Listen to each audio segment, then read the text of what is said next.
UPI से payment करना कहीं महंगा तो नहीं होने वाला? क्या मोबाइल रिचार्ज कराने पर, बिजली का बिल भरने पर, ऑनलाइन शॉपिंग करने पर या फिर किसी भी दुकान पर क्यूआर कोड स्कैन करके अगर आप पेमेंट करने की कोशिश कर रहे हैं, एक्स्ट्रा चार्ज देना पड़ेगा क्या? क्या हर यूपीआई ट्रांजैक्शन पर अब आपकी जेब से अलग से पैसे कटने वाले हैं? अगर आपके मन में भी यही सवाल आ रहा है तो समझते हैं कि आखिर ऐसा कहा क्यों जा रहा है और अचानक यूपीआई को लेकर के ये चर्चा शुरू कैसे हुई। दरअसल इसकी वजह है लोकसभा में पास हुआ payment and settlement system bill.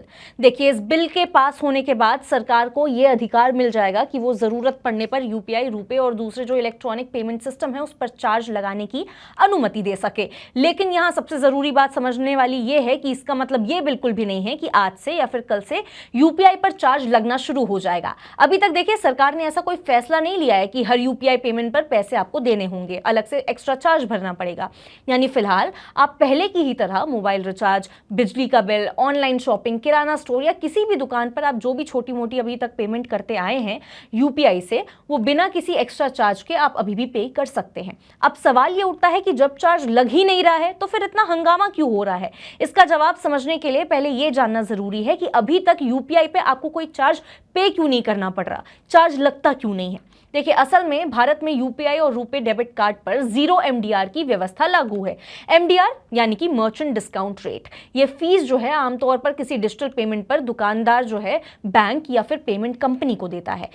Example के तौर पर अगर कोई ग्राहक 1000 की खरीदारी करता है तो एमडीआर 1% हो तो दुकानदार को यहाँ पे 10 रुपए की जो फीस है वो देनी पड़ेगी। लेकिन यूपीआई में सरकार ने 0 एमडीआर लागू किया हुआ है, इसीलिए ना ग्राहक से कोई चार्ज लिया जाता है और ना ही ज्यादातर मामलों में दुकानदार को ये फीस देनी पड़ती है। यही वजह है छोटे दुकानदार, जो रेडी पटरी वाले हैं और जो करोड़ों आम लोग हैं, वो बिना किसी एक्स्ट्रा खर्च के यहाँ पे यूपीआई का इस्तेमाल आराम से कर सकते हैं। और आज भारत जो है दुनिया का सबसे बड़ा डिजिटल पेमेंट इकोसिस्टम बन चुका है। लेकिन यहां एक दूसरा पक्ष भी है जिसे नजरअंदाज नहीं किया जा सकता। देखिए, यूपीआई यूजर के लिए भले ही मुफ्त हो, लेकिन इसे चलाना मुफ्त बिल्कुल नहीं है। ये अगर आप समझ रहे हैं, हर दिन करोड़ों ट्रांजैक्शन को सुरक्षित तरीके से प्रोसेस करने के लिए बैंकों, एनपीसीआई, पेमेंट कंपनियों को बड़े बड़े सर्वर जो है वो लगाने पड़ते हैं। साइबर सिक्योरिटी पर खर्च करना पड़ता है, फ्रॉड रोकने के लिए सिस्टम तैयार करने पड़ते हैं, शिकायतों का यहाँ पे जो निपटारा है वो भी करना पड़ता है और लगातार नए इंफ्रास्ट्रक्चर में निवेश करना पड़ता है।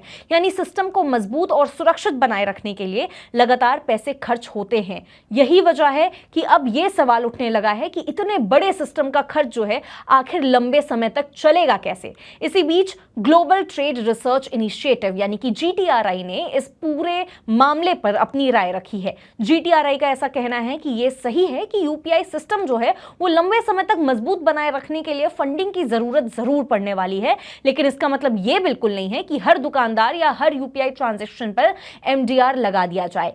संस्था का कहना ऐसा है कि सरकार चाहे तो दूसरे तरीके भी अपना सकती है, जैसे बजट में आर्थिक मदद जो है वो दी जा सकती है, सरकार इंसेंटिव जारी रख सकती है, केवल बड़े कारोबारियों तक यहाँ पे चार्जेस को यहाँ पे सीमित रखा जा सकता है, यानी बड़े जो कारोबारी हैं उन पर सीमित चार्ज लगाया जा सकता है, या फिर जो दूसरे जो वित्तीय उत्पाद हैं उनसे होने वाली जो कमाई है उनके जरिए यहाँ पे यूपीआई सिस्टम को सपोर्ट किया जा सकता है। यानी कि आम ग्राहक और छोटे व्यापारियों पर बोझ डाले बिना भी इस सिस्टम को चलाया जा सकता है। हालांकि जीटीआरआई ने अपनी रिपोर्ट में सिर्फ यहां पे फंडिंग का मुद्दा ही नहीं उठाया है, बल्कि अमेरिका का भी जिक्र किया है। अब आप सोचेंगे अमेरिका का नाम यहां पे कहां से आ गया।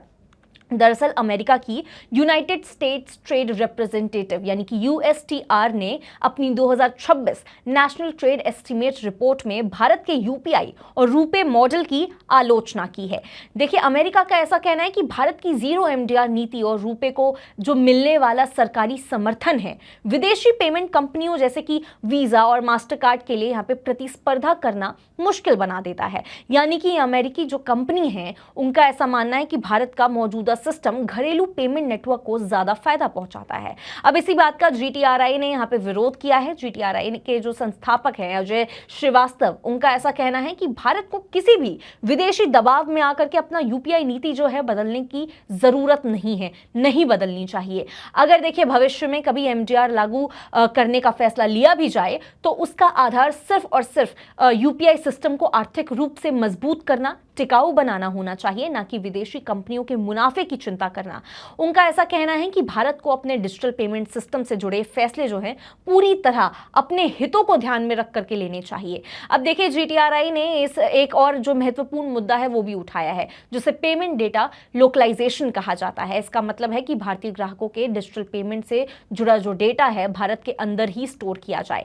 GTRI का ऐसा कहना है कि ऐसा करने से फ्रॉड की जो जांच है तेजी से हो सकती है, साइबर सिक्योरिटी बेहतर रहने वाली है और जो नियामक हैं उनको यहाँ पे जरूरत पड़ने पर डेटा तुरंत मिल भी सकता है और राष्ट्रीय सुरक्षा भी मजबूत बनी रहेगी। इसीलिए भारत को अपने डेटा लोकलाइजेशन के नियमों में किसी तरह की ढील नहीं देनी चाहिए। देखिए, कुल मिलाकर के अगर आप समझें, आज की तारीख में UPI पहले की ही तरह पूरी तरह से मुफ्त है। आप जो भी पेमेंट करते हैं बिल्कुल फ्री ऑफ कॉस्ट है, चाहे आप मोबाइल रिचार्ज करवा रहे हो, बिजली का बिल भरना हो, गैस का बिल भरना हो, ऑनलाइन शॉपिंग करनी हो, किराना स्टोर से कुछ सामान खरीद रहे हैं, मेडिकल स्टोर से, या किसी भी QR कोड पर आप पेमेंट करने की कोशिश कर रहे हैं तो आपसे कोई भी नया चार्ज नहीं लिया जा रहा है। इस बिल का सिर्फ इतना मतलब है कि अब जो है सरकार के पास भविष्य में जरूरत पड़ने पर UPI और जो दूसरे डिजिटल पेमेंट सिस्टम हैं उन पर चार्ज से जुड़े जो नियम हैं बनाने का अधिकार होगा। लेकिन अभी तक ऐसा क्या कोई फैसला लिया गया है? नहीं, ऐसा कोई फैसला नहीं लिया गया है। हर UPI पेमेंट पर चार्ज नहीं लगने वाला है। अभी तक ऐसा कोई फैसला नहीं लिया गया है सरकार की तरफ से। इसीलिए फिलहाल UPI यूजर्स के लिए कोई बदलाव नहीं हुआ है। लेकिन हाँ, आने वाले समय में सरकार इस मुद्दे पर कैसा फैसला लेती है, ये इस पूरे मुद्दे पर हमारी जो नज़र है वो बनी रहेगी। आप इस बारे में क्या सोचते हैं? क्या कुछ है आपके थॉट्स? कमेंट करके ज़रूर बता सकते हैं। ऐसी और खबरों के लिए विजिट कर सकते हैं हमारी वेबसाइट money9live.com, सब्सक्राइब कर सकते हैं हमारे YouTube चैनल Money9। मिलते हैं आपसे अगले वीडियो में, तब तक के लिए नमस्कार।